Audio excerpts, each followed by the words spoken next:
भक्तों जय माता दी। जय माता दी। लेकिन ध्यान रहे ये जयकारा सिर्फ गले से मत लगाओ, दिल से लगाओ, वरना 9 दिन गला फाड़ते रहोगे और साल भर गंदी हरकतें करते रहोगे। अंधभक्त दूर रहें इस वीडियो से। इसमें आपको नवरात्रि में चल रहे 6 अंधविश्वास के बारे में बताया गया है। जय माता दी। पहला अंधविश्वास काती बेटियों को गंदी नजर से देखना और 9 दिन व्रत करना। भक्तों, सुना है बहुत से लोग नवरात्रि में 9 दिन उपवास रखते हैं। कहते हैं माता खुश होंगी। सुबह सुबह फूल चुनते हैं, जल चढ़ाते हैं, घंटियां बजाते हैं। लेकिन वही आदमी घर से बाहर निकलते ही अपने पड़ोसी की बेटी पर गंदी नजर डालता है। अरे ओ पापियों, ये कैसी भक्ति है रे। एक तरफ देवी की पूजा, दूसरी तरफ नारी का अपमास। माता दुर्गा का मतलब है शक्ति, सम्मान, नारी की गरिमा। और तुम 9 दिन भूखे रहकर सोचते हो माता खुश होंगी, जबकि तुम्हारी आंखों में गंदगी भरी है। अरे आंखों में अगर चर्बी है तो निकालो पहले। व्रत से पेट साफ नहीं, दिमाग और नीयत साफ करो।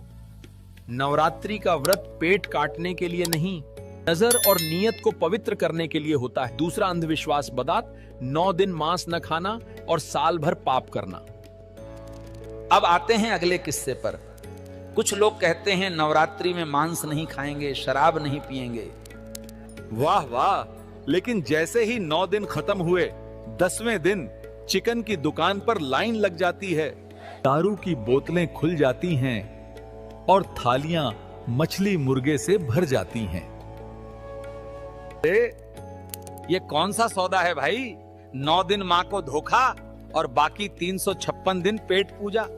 माता रानी तुम्हारे बार बार के सौदे देखकर खुश होंगी।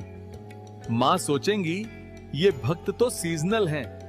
नवरात्रि में ही याद आता है माँ दुर्गा कोई होटल की रजिस्टर नहीं है कि 9 दिन का पैकेज बुक करा लो और साल भर फ्री घूमो।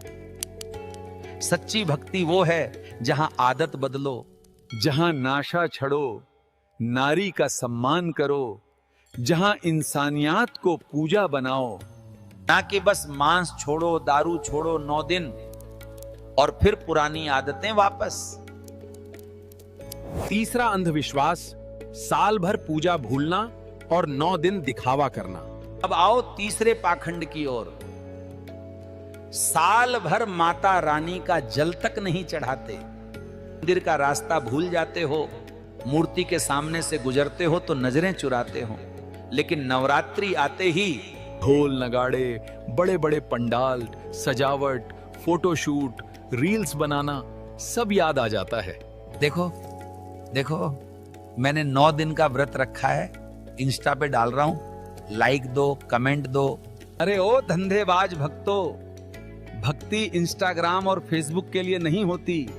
भक्ति दिखावा नहीं, भक्ति मन का भाव है। अगर पूरे साल भूल गए और 9 दिन फोटोज खींच के दिखाए तो समझ लो माता ने देख लिया है तुम्हारा ड्रामा।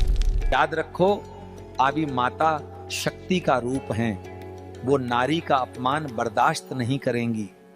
दिखावा देखकर खुश नहीं होंगी, वो सिर्फ सच्चाई, नियत और इंसानियत से खुश होंगी। सोचो, क्या तुम सच में भक्त हो या सिर्फ सीजनल ड्रामेबाज? जय माता दी।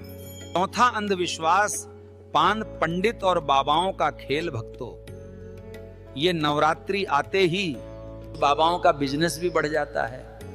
किसी को बोलेंगे कलश का पानी देखो, इसमें तुम्हारा भविष्य है। किसी को कहेंगे अखंड ज्योत बुझ गई तो अनर्थ होगा। अरे बाबा रे, पानी क्या है रे? भविष्य बताने का मिरर है या मछली पालने का टब है? सच्चाई ये है, डर फैलाकर ये पंडित बाबा तुम्हें लूटते हैं और तुम भी डर के मारे सर झुका लेते हो। क्यों? क्योंकि तुम्हें लगता है माता नाराज हो जाएंगी। माता दुर्गा को भविष्य बताने के लिए पानी चाहिए। अरे वो तो त्रिकालदर्शी हैं, उन्हें तो पहले से पता है कि कौन सच्चा है और कौन ड्रामेबाज। क्यों इन बाबाओं के चक्कर में पड़ते हो? असली पूजा ये है कि इन ढोंगियों का बहिष्कार करो। पांचवां अंधविश्वास, बच्चों को जगाए रखना। अब आते हैं पांचवें पागलपन पर। कुछ पंडित लोग कहते हैं नवरात्रि में रात को सोना पाप है, तो भक्त लोग क्या करते हैं? अपने छोटे छोटे बच्चों को भी जगाकर रखते हैं। बेचारे बच्चों की आंखें नींद से भर जाती हैं। लेकिन माँ बाप कहते हैं उठो उठो, जागो जागो, वरना माता नाराज होंगी। मम्मी, मुझे नींद आ रही है। नहीं नहीं, माता नाराज हो जाएंगी। अरे मूर्खो, को बच्चों की मासूम नींद से खुशी मिलेगी या तुम्हारे जबरदस्ती जगाने से? माता तो मां है। मां कभी नहीं चाहती कि उसका बच्चा तड़पे। तो ये कैसा अंधविश्वास है भाई?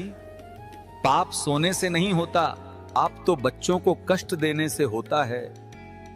अगर तुम सच में मां दुर्गा की पूजा करना चाहते हो तो अपने बच्चों को सुरक्षित बचपन दो, नींद दो, पढ़ाई दो।